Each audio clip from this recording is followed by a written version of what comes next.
reparti pour un autre quiz de la Bible pour débutants avec Benjamin pour une troisième série. T'es prêt, Benjamin?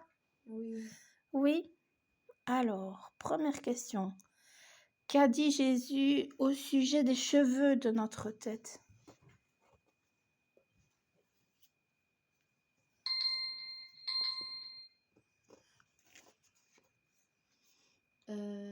Ils étaient trop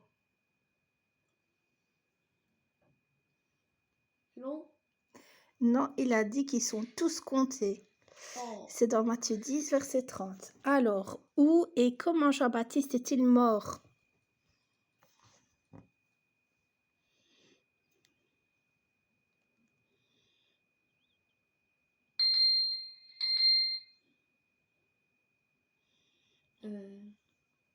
Il est mort où? Dans le machin noir.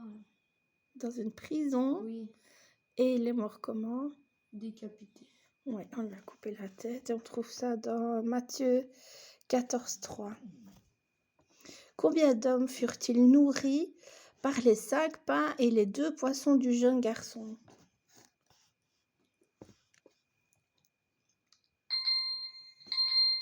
5000. 5000 hommes, mais il y avait aussi les femmes et les enfants. Donc c'est dans Jean 6, versets 9 à 11. Très bien, mets ton point. Est-il exact qu'après la multiplication des pains, il resta 12 corbeilles pleines de restes?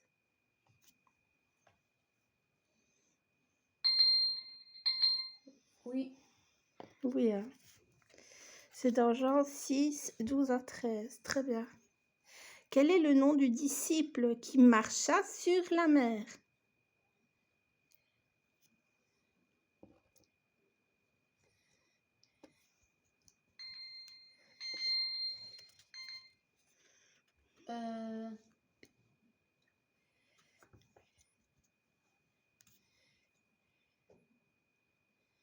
Pierre.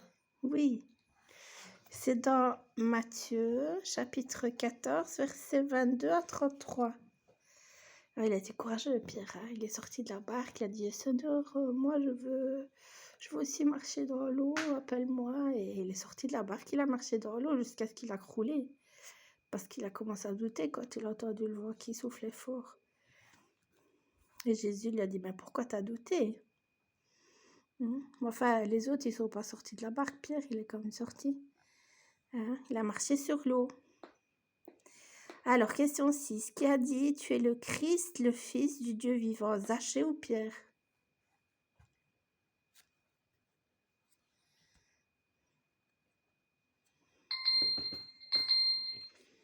Pierre.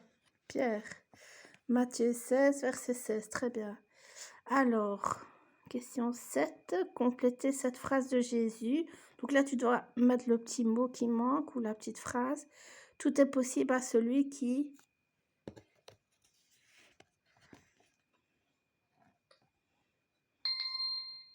Croix.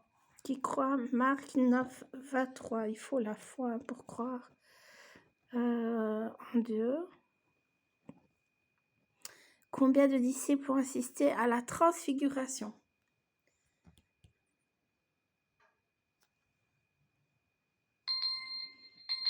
3. Oui, tu sais lesquels?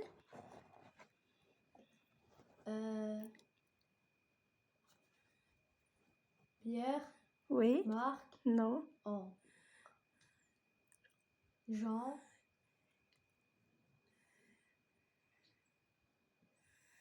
Donc Pierre, Jean et Jacques. C'était les 3 amis les plus proches de Jésus. Hein? Matthieu 17, verset 1. Alors, question suivante. Complète la phrase de Jésus. Donc là, tu mets le mot ou la phrase qui vient manquer. Donc, si vous ne vous convertissez et si vous ne devenez comme papa.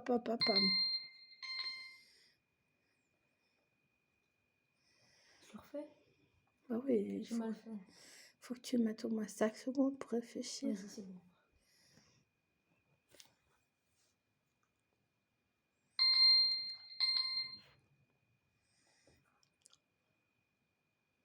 Je sais pas. Donc, si vous ne vous convertissez, si vous ne devenez comme des petits enfants, vous n'entrerez pas dans le royaume des cieux. Matthieu 18, 3. Il faut redevenir comme un petit enfant. Quel est le nom de la parabole où un berger cherche un mouton?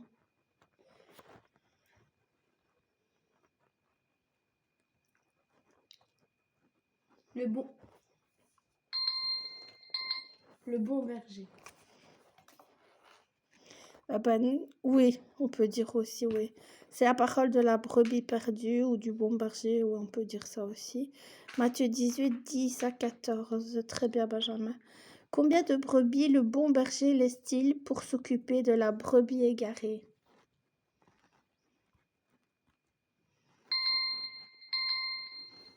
Combien il en laisse derrière lui? 99. Oui. Matthieu 18, 12. Très bien. Complète la phrase de Jésus.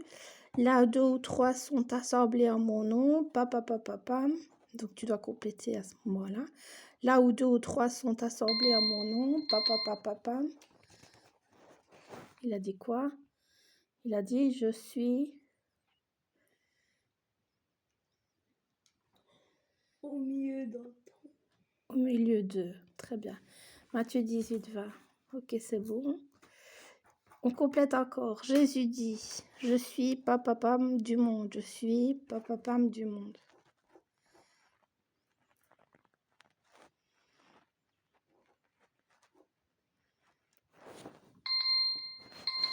La lumière du monde.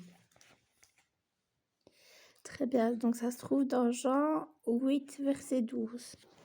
Jésus est la lumière du monde. Très bien, Benjamin. On continue. Jésus dit, je suis papapapam. Si quelqu'un entre par moi, il sera sauvé.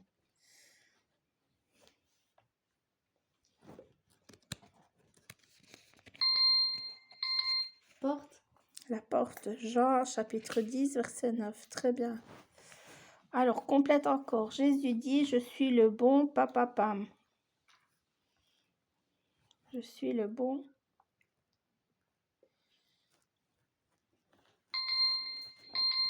Berger. Le bon berger, très bien. Jean, chapitre 10, verset 11. Alors, quelle parabole nous raconte l'histoire d'un homme attaqué par des voleurs?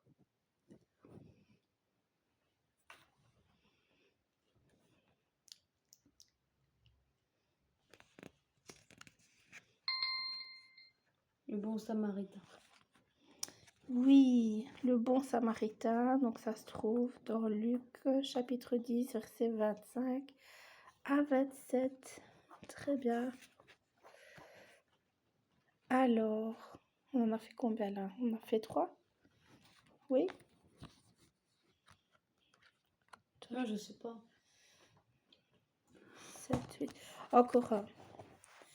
Dans la parabole du bon samaritain, comment le prêtre est-il venu en aide aux blessés?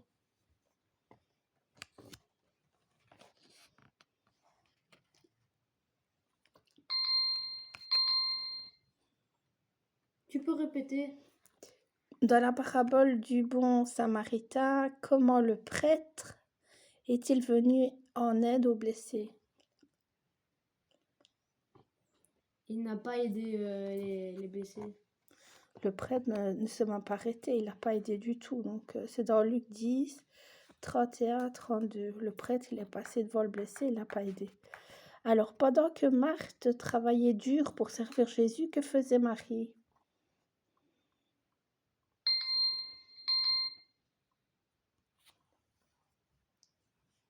Il nettoyait la maison. Ça, c'était Marthe. Mais Marie, elle faisait quoi? Ah.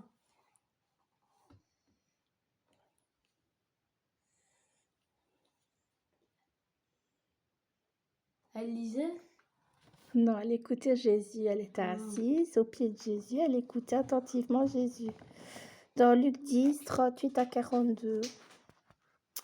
C'est pas grave. Selon Jésus, que ferait-on à celui qui frappe à la porte?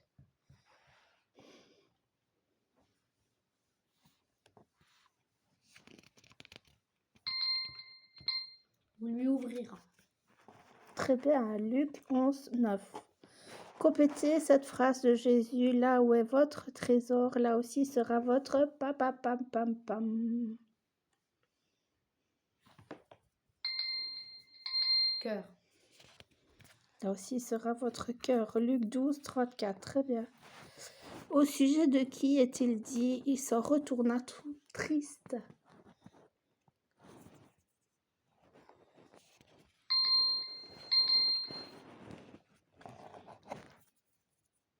Le riche. L'homme riche, très bien. Matthieu 19, 16 à 22.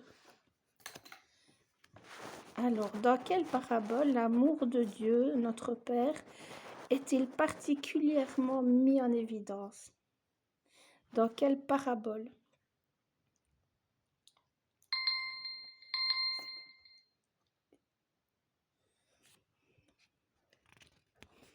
Tu sais ou tu sais pas? Je ne sais pas. C'est dans la parabole du fils prodigue. Dans Luc 15, versets 11 à 32. Tu te rappelles pas de cette histoire-là, Benjamin? Tu comptais pas? Tu te rappelles pas de cette histoire-là? Et lequel? Du fils prodigue. Si. C'est quoi? En fait, il y avait un fils, et il voulait partir, il a demandé de l'argent à son père, il est parti, il a dépensé, puis quand il est revenu, il était pauvre, il a dû manger un chat de cochon. Il voulait en manger, il n'a pas mangé. Oui, il était, voilà, et il est revenu tout triste. Son père, il l'a vu comme ça, il a dit à ses serviteurs de lui mettre des beaux habits, des bagues, et le laver. Ils ont fait un festin. Son frère, il était jaloux. Après, son père, il lui a expliqué. Et voilà. Pourquoi était jaloux son frère? Parce que lui, il a travaillé et il n'a jamais eu une de fête avec ses potes. Alors que son frère, il a dépensé tous les sous de son père et il a eu une fête. Et pas seulement qu'il a dépensé l'argent, il a commis aussi un péché, un grave péché. Il a fait de la débauche. Donc il avait plusieurs copines. Il a fait... À un moment donné, en fait, c'est quand il n'avait plus d'argent, c'est parce qu'il avait tout dépensé en allant boire, en allant sortir avec des copines et dépenser tout son argent. Puis il y a eu la famine dans le pays, donc c'était difficile de trouver du travail, de trouver de quoi manger, etc. Et quand il n'avait plus rien, il s'occupait des cochons. Et en lui-même, il est rentré en lui-même, il a réfléchi, il a dit, mais pourquoi je suis ici à m'occuper des cochons, alors que chez mon père, même ses serviteurs, ils sont mieux traités que ça. Il y a toujours du bon pain chez mon père et je ne suis pas digne. Parce que t'imagines un peu, il demande l'héritage de son père, alors que son père vit toujours. C'est quelque chose qui ne se faisait pas. Mais son père était bon et il était convaincu que s'il retournait chez son père, qu'il demandait pardon à Dieu, il demandait pardon à son père et qu'il lui demande de ne pas le traiter comme un fils, mais au moins comme un serviteur, que son père puisse le reprendre chez lui. Et son père, il l'a accueilli les bras ouverts, il était heureux de le revoir parce qu'il l'avait beaucoup manqué, qu'il était inquiet parce que pour le papa, son fils était mort et il est revenu à la vie. C'est pour ça qu'il a fait tuer le veau gras, qu'il lui a donné un anneau d'or, qu'il a dit aux serviteurs, comme tu as dit, de préparer une fête. Et donc, le fils a été rétabli comme fils et le frère a été jaloux. Le papa est sorti parler à son fils, son aîné, qui lui, il a été fidèle, qui a toujours travaillé, qui a été honnête avec son père, qui a toujours été là pour lui. Il lui a dit, mais Tu dois te réjouir avec moi puisque ton frère était mort et qu'aujourd'hui il revient à la vie. Voilà l'histoire du fils prodigue. Alors une dernière question sur le fils prodigue. Dans la parabole du fils prodigue, que fit le père quand son fils revint à lui? Bah, je te donne la réponse. Donc, tu as quand même 5 secondes pour y répondre. Ça, tu peux pas te tromper, hein. Il lui accueillit les bras ouverts, grands ouverts. Il lui fait la fête avec ses amis, lui donne de la viande gras, comment on appelle, bio gras, Le veau gras, oui, ils ont tué un veau. en hein. anneau et des bagues, etc. Des Ouais. chaussures, des vêtements et l'eau lavée. Ils l'ont fait tout beau. Oui, Voilà, donc il embrassa, il fit une fête. C'est dans Luc 15, verset 20. Bravo, Benjamin. Compte tes points. c'est sur 24. Hein. Oui, J'en ai eu 22. très bien, Benjamin. Au revoir. Bonne journée.